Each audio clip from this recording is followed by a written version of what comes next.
Ang gandang pagmasdan kapag ang iyong kapatid ay napakasaya at ay alam mo yun, sobrang ako kinilig sa kanilang dalawa.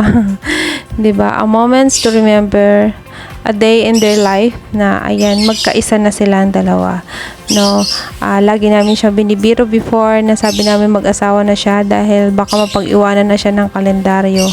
At sabi niya wala pa nga, hindi pa nga siya dumarating ate. Pero ayun pala, ka-churchmate pala niya ang aming magiging hipag at saka thankful dahil sa'yo hipag ay napasaya mo at nabigyan mo ng kulay ang buhay ng aming kapatid. At sana, no, magsama kayo ng matagal, no, we still together, no, whatever it happens, no, dumating man ang trials or mga struggle sa buhay nyo is, ano pa rin, tatagan nyo pa rin ang inyong loob, no, tiwala sa isa't isa, yun ang pinaka the best, no, at sana, no, bilang mga mas nakakatanda sa inyo, ayan, maging gabay din kami or makapagbigay kami ng konting payo para sa inyo pagsasama, no?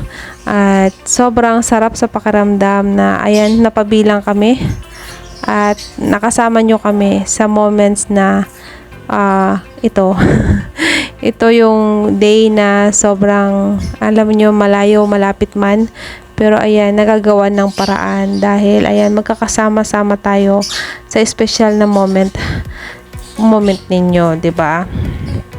So ayun lang, no, maraming salamat at ayan, kasama kami sa inyong masayang araw. Ayan.